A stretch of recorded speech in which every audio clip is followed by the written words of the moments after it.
up on Network Africa. 4 soldiers, 3 others arrested in failed coup attempt in the Gambia. 4 sentenced to jail for kidnapping Canadians in Ghana. Plus thousands of protesters tear-gassing Khartoum, the Sudanese capital, for protests against government.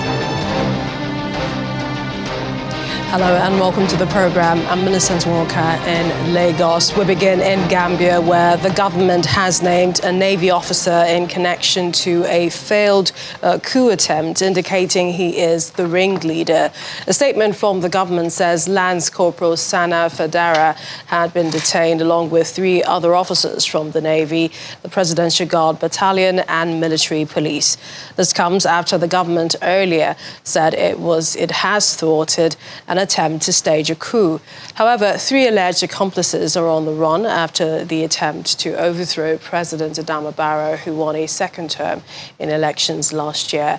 The Gambia is a largely stable country in West Africa, which is popular with holidaymakers because of its beaches and wildlife. Life has continued as normal in the capital, Banjul. Over in Kenya, 2 police officers and 1 civilian have been killed by Al-Shabaab fighters in eastern Kenya.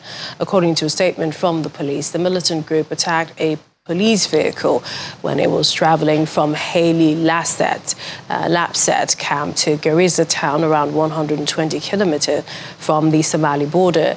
The truck was said to have been hit by an explosive device. The militants then fired a rocket-propelled grenade at the vehicle and engaged a heavy firefight, which took the lives of the victims. Al-Shabaab's media said their gunmen killed 2 Kenyan security forces and injured several others in the attack. The group killed 166 people at Garissa University in 2015 and 67 at a mall in Nairobi in 2013. But the frequency and severity of Al-Shabaab attacks in Kenya have reduced in recent years.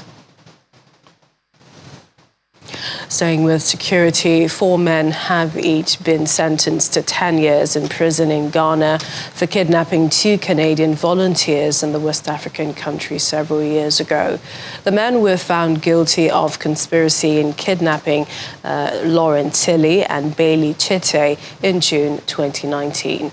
The 2 women were taken from their hostel in the town of Kumasi, the Ashanti region, while doing volunteer work for the aid group Youth Challenge International. 8 men were arrested initially in relation to the kidnapping, 5 Ghanaians and 3 Nigerians. The 4 convicted include Samson Agalo, a 27-year-old computer engineer, Elvis Ojiome, a 27-year-old businessman, and Jeff Onasa, and 1 Ghanaian, Yusuf Yakubu. The men were accused of demanding a ransom of about $800,000 for the women.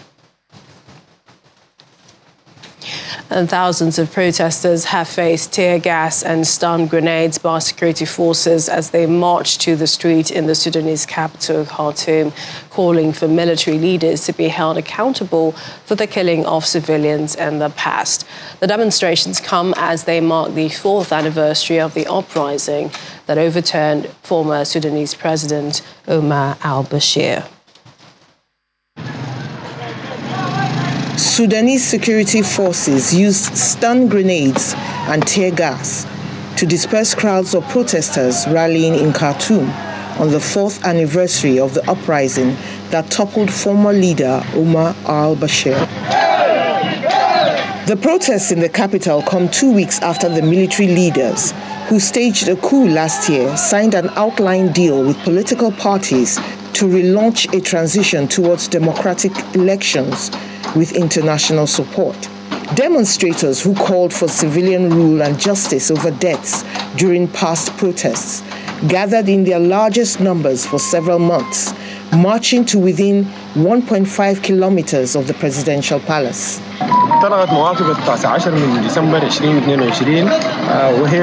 The revolution will continue and will not stop.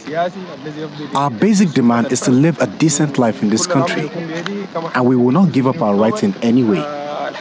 Even if agreements were signed between politicians and soldiers, This is not what the Sudanese people want. Police vehicles sprayed some protesters with water and used stun grenades and tear gas intensively. Rallies were also reported in other Sudanese cities.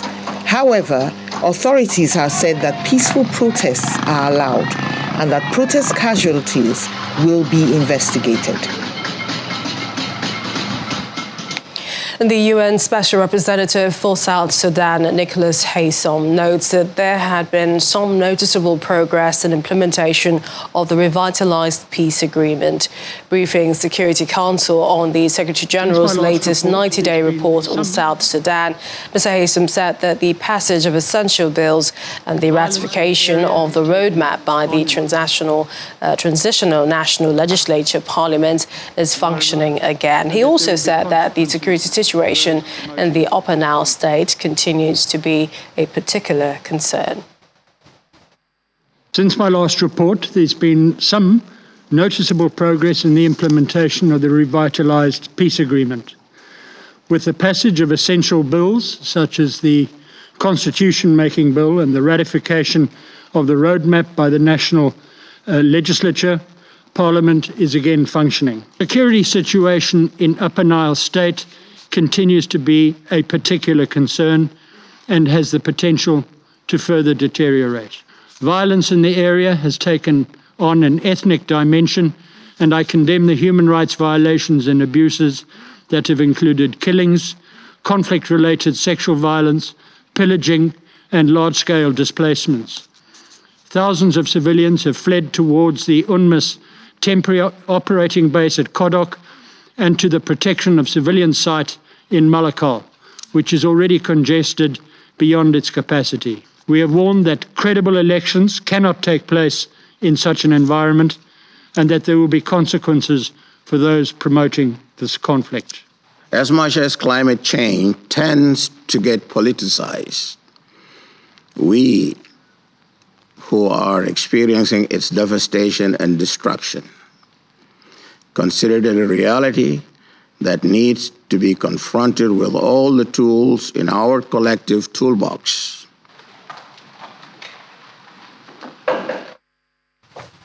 Well, on the other hand, briefing Security Council on Libya, the UN Special Representative for the country, Abdoulaye Bethily, says the people's patience is not limitless. It reiterated that the first important step on the path to legitimacy, security and sustained stability is to afford the 2.8 million Libyans registered to vote the opportunity to cast their ballot and to freely select their country's future leaders to open a new era for Libya, its neighbours and the region.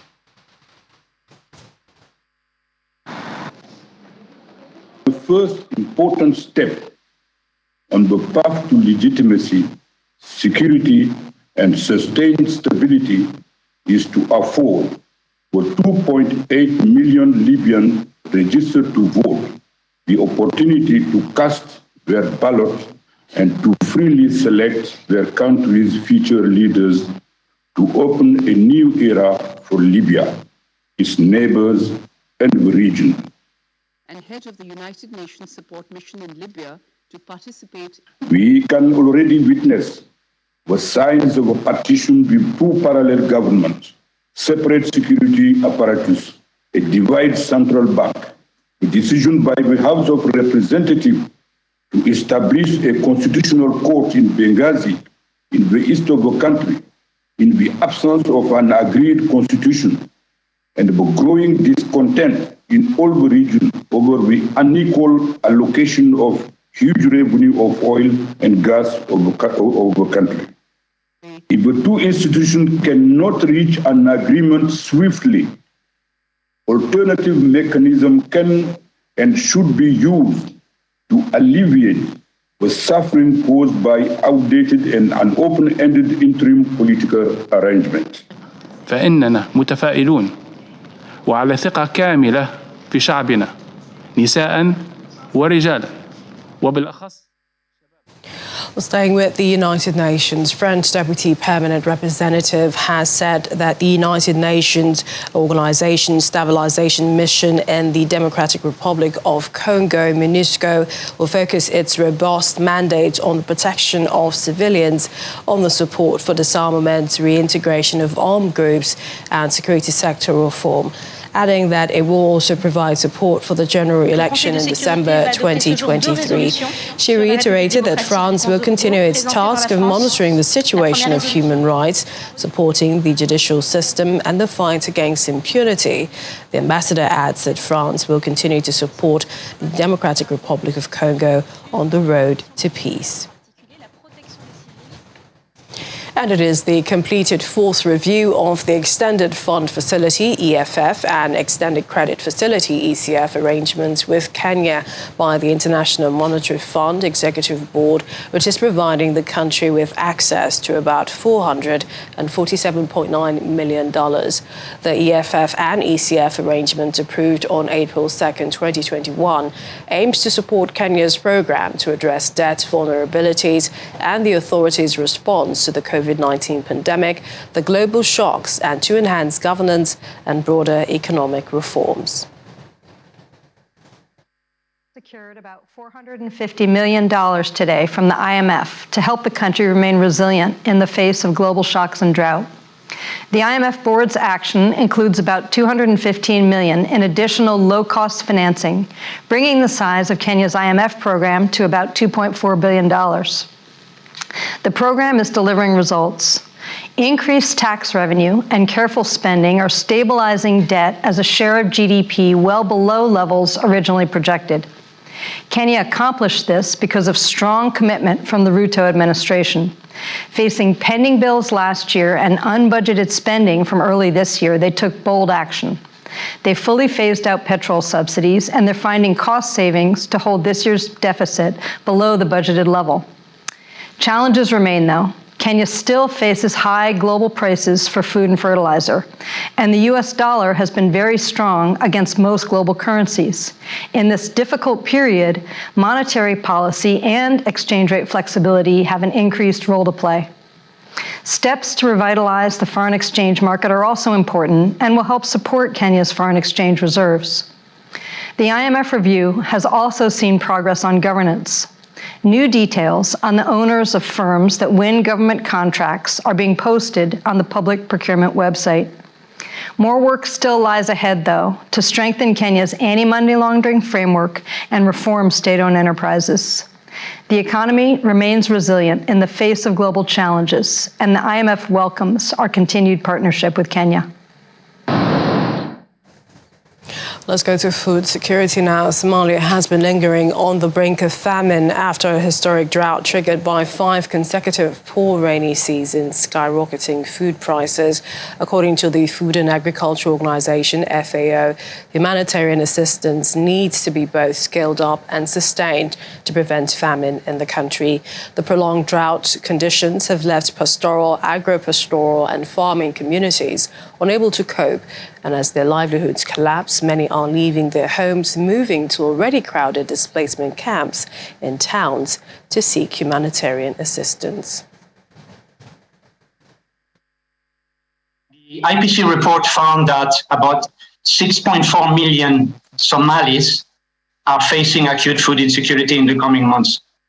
That number could increase to 8.3 million people by April next year, and the number of Somalis facing catastrophic food insecurity or famine conditions could increase to over 700,000 people by June 2023. While the situations remain dire, there is still time to turn the tide by addressing the immediate needs of rural communities who are among those who are at greatest risk from a food security, but also nutrition, health, as well as water and sanitation perspective. Earlier projections of famine have so far been averted because funding to humanitarian assistance has covered a sufficient portion of the most basic needs for a few months at a time.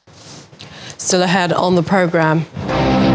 Injectable HIV treatment offers hope to Ugandan patients. We'll give you details in a moment.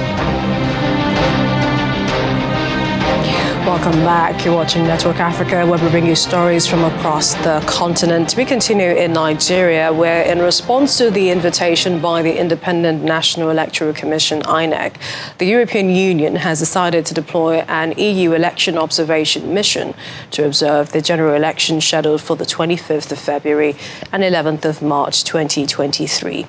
High Representative of the Union for Foreign Affairs and Security Policy and Vice President of the EC, Josep Borrell, has appointed Barry Andrews, member of the European Parliament, as chief observer for the EOM to Nigeria. The EU previously deployed election observation missions to Nigeria for the 2003, 2007, 2011, 2015 and 2019 elections. Mr. Josep Borrell says these outings reflect the EU's commitment to work together to consolidate democracy in the country. He hopes that Nigerians will be able to cast their votes in a peaceful environment and that any challenges or disputes will be solved through dialogue or through available legal remedies. Elsewhere, the Universal Child Education Fund, UNICEF, is calling on stakeholders in the education sector to support government's efforts by complementing developing policies aimed at reducing the number of out-of-school children in the country. The call was made during the end-of-the-year ceremony of the Feed and Read program, organized by the American University of Nigeria for the Poor and Vulnerable in collaboration with UNICEF and the Adamawa State government. Since its establishment in 2014, the Feed and Read initiative has been making tremendous impact in the lives of the poor and vulnerable children by providing moral and material support aimed at encouraging them to go to school. This meeting in Yola, the Adamawa State capital, is to celebrate the enrollment of more Almajiris into the program to assist government tackle the problem of high number of out-of-school children. UNICEF, we thank you for all the learning materials that were given to the children. As you can see, they're having their bags and their books and other materials inside, all that to enable them to, learn and get better at what they're doing. The intention is to provide access to education for out-of-school children, both boys and girls. AUN, being a development university, has been doing this program for the past 7 years. Fortunately for us, we found UNICEF a ready partner that has come to even make us do more with their resources. The UNICEF representative says they are leaving no stone unturned until every child attains at least basic education in the country, while the representative of the chairman, Adamawa State Universal Basic Education Board, commends UNICEF for their efforts and contributions in the education sector. Our target is to make sure that every child, no child is left behind, in terms of giving them education. So, it's a huge target. We look forward to achieving this target. But with scarce resources again, it's something we'll keep doing in bits, and then looking forward to a time where we too can say we are a society with all literate citizens. I know these are very, very important programs. The statistics is showing that we have over 10 million out-of-school children now. And then largely here is from the Northeast. Going by the act, evaluate the constitution. It's unconstitutional, evaluate it.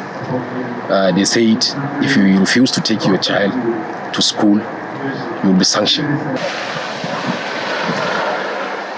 The high number of out-of-school children, especially in the northeast due to insurgency, has been a major concern to the sub-region, as statistics show that there are still 10 million children on the streets in the country. We're staying in the northeast as government continues in the resettlement and restoration of internally displaced persons to liberated communities. The Borno State governor has commended the German government for its role in curtailing the upsurge of insurgency and facilitating the restoration of civil authority. Professor Babagana Zulum says without the German intervention in humanitarian crisis, many youths would have joined Boko Haram in Borno and the the northeast. The governor made the disclosure during the visit of the German Minister for Foreign Affairs, Annalena Baerbock, where she interacted with resettled IDPs in Ngaranam community of Mafa local government area.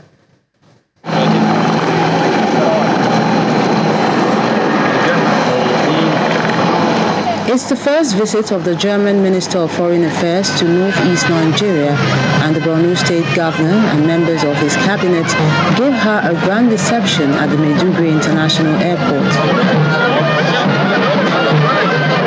The convoy of the governor, along with the minister, proceeds to Ngaranam, a liberated community where former IDPs were recently resettled with the intervention of the German government.